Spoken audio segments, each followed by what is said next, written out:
Salam Tuhan bersama kita. Semoga hari ini kita semua dalam keadaan sehat walafiat.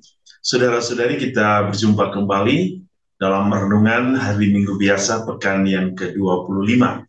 Dan hari ini kita semua diundang untuk bersama-sama sekali lagi meresapi firman Tuhan yang ingin berbicara kepada kita. Dan semoga firman Tuhan akan menjadi suatu kekuatan di dalam hidup keberimanan kita. Kita akan mendengar firman Tuhan dari Injil Lukas bab 16 ayat 1 sampai 13. Mari kita mendengarkan firman Tuhan. Inilah Injil suci menurut Lukas. Yesus berkata kepada murid-muridnya, ada seorang kaya yang mempunyai seorang bendahara. Kepadanya disampaikan tuduhan bahwa bendahara itu menghamburkan miliknya. Lalu ia memanggil bendahara itu dan berkata kepadanya, apakah yang kudengar tentang engkau? Berilah pertanggungan jawab atas urusanmu, sebab engkau tidak boleh lagi bekerja sebagai bendahara. Karena bendahara itu di dalam hatinya, apakah yang harus aku perbuat? Tuanku memecat aku dari jabatanku sebagai bendahara. Mencangkul aku tidak dapat, mengemis aku malu. Aku tahu apa yang akan aku perbuat, supaya apabila aku dipecat dari jabatanku sebagai bendahara, dan orang yang akan menampung aku di rumah mereka. Lalu ia memanggil seorang demi seorang yang berhutang kepada tuannya. Katanya kepada yang pertama, berapakah hutangmu kepada tuanku? Jawab orang itu, 100 tempayan minyak. Lalu katanya kepada orang itu, inilah surat hutangmu, duduklah dan buat surat hutang lain sekarang juga, 50 tempayan. Kemudian ia berkata kepada yang kedua, dan berapakah hutangmu? Jawab orang itu, 100 pikul gandum. Katanya kepada orang itu, inilah surat hutangmu, buatlah surat hutang lain, 80 pikul. Lalu Tuhan itu memuji bendahara yang tidak jujur, karena ia telah bertindak dengan cerdik. Sebab anak-anak dunia ini lebih cerdik terhadap sesamanya daripada anak-anak terang. Dan aku berkata kepadamu, ikatlah persahabatan dengan mempergunakan mamon yang tidak jujur, supaya jika mamon itu tidak dapat menolong lagi, kamu diterima di dalam kemah Madi.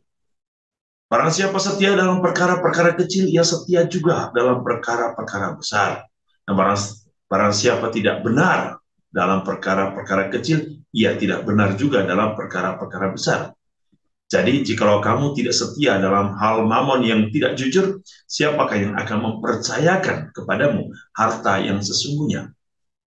Dan jikalau kamu tidak setia dalam harta orang lain, siapakah yang akan menyerahkan hartamu sendiri kepadamu?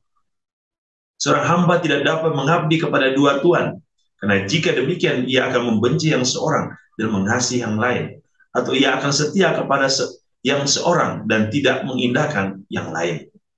Kamu tidak dapat mengabdi kepada Allah dan kepada mamon. Demikianlah sabda Tuhan, terpujilah Kristus. Saudara-saudari yang dikasihi Tuhan, mari kita coba melihat bagaimana bacaan-bacaan pada hari Minggu ini mau berbicara kepada kita. Dalam bacaan pertama, saudara-saudari yang dikasihi Tuhan, kita akan mendengar bagaimana dalam bacaan yang pertama, kita semua diundang untuk bagaimana mencintai sesama kita. Bacaan pertama mengatakan, kita tidak boleh ada kelaliman. Ya, saya melihat dalam membaca dalam bacaan yang pertama hari ini sangat menarik. Ya, ketika Amos mengingatkan kita bahwa saudara-saudari tidak boleh ada kelaliman, ya, tidak boleh ada kelaliman di dalam hidup kita. Ya, ini sangat penting. Tidak boleh ada penindasan terhadap orang-orang kecil. Tidak boleh ada penindasan terhadap kaum miskin. Ya. Tentu yang diminta adalah bagaimana dalam kehidupan kita selalu hidup di dalam kebersamaan sebagai makhluk sosial. Kita menjaga kehidupan sosial kita dengan baik. Tidak boleh menghancurkan orang lain, tidak boleh memonopoli sesuatu, tidak boleh merampas hak orang lain. Ini penting. Lalu dalam bacaan kedua dari surat Rasul Paulus kepada Timotius, yang mengatakan bahwa kita semua dipanggil, ya, kita semua dipanggil untuk senantiasa mengangkat pujian dan syukur kita kepada Tuhan. Mengangkat pujian dan doa kita kepada Tuhan. Dan doa kita itu harus doa yang bersifat merasul. Yang artinya apa? Kita harus berdoa bagi semua orang. Siapa saja. Dan doa kita harus mempunyai satu tujuan yang benar. Dan tujuan dari doa kita adalah untuk kesejahteraan, kebahagiaan, kedamaian semua orang. Dan yang paling penting, bahwa tujuan dari doa kita agar semua umat manusia diselamatkan. Ya. Jadi doa kita tidak boleh bersifat individu, kita tidak boleh doa hanya buat diri kita sendiri. Tapi hal yang paling utama dari sifat doa adalah doa bagi orang lain, doa bagi sesama. Dan dalam doa itu kita harus mengingat bahwa tujuan doa kita adalah supaya semua orang hidup dalam kebahagiaan, dalam kesatuan dengan Allah, dalam kesatuan dengan sesama. Dalam kebersamaan itu, setiap orang akan menemukan kebahagiaan. Sehingga puncak dari kebahagiaan itu adalah keselamatan bagi semua orang. Lalu kalau kita mendengar dalam kisah Injil hari ini, bagaimana seorang bendahara yang licik, yang cerdik, yang di mana ia tidak bisa melakukan tugas dan tanggung jawabnya dengan setia kepada Sang Tuhan. Apa yang kita bisa lihat, saudara-saudari? Pertama, hidup di dunia ini adalah hidup dalam bentuk sebagai bentuk pertanggungjawaban kita. Selagi kita masih di dunia ini, kita harus bisa mempertanggungjawabkan kehidupan kita kepada Allah sebagai sumber kehidupan atau sebagai Allah Bapa yang memberikan kita kehidupan. Maka kita harus mempertanggungjawabkan seluruh kehidupan kita.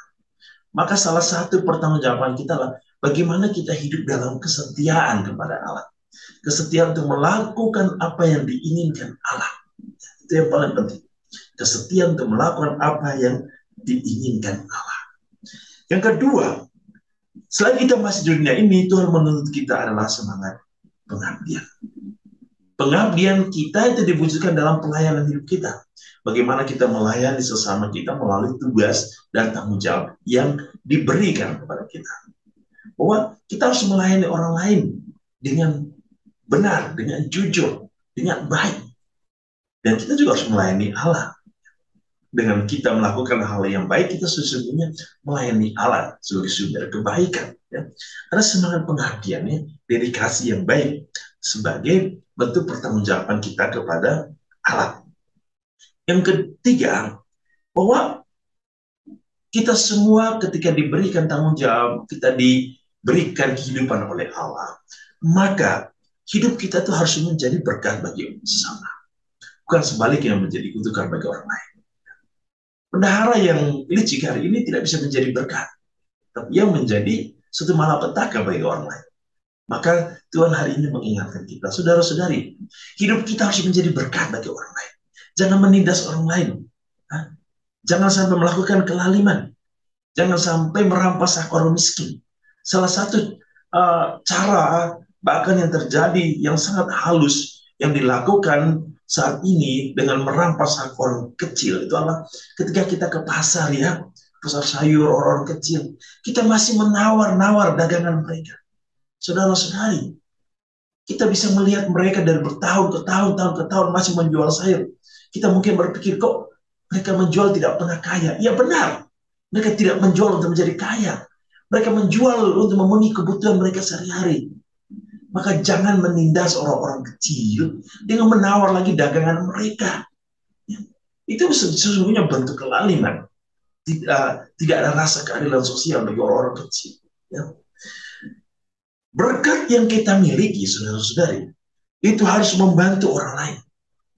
Semakin kaya kita dalam mendapatkan harta duniawi, semakin kaya juga kita dalam membagi harta surgawi dan juga harta duniawi bagi orang lain.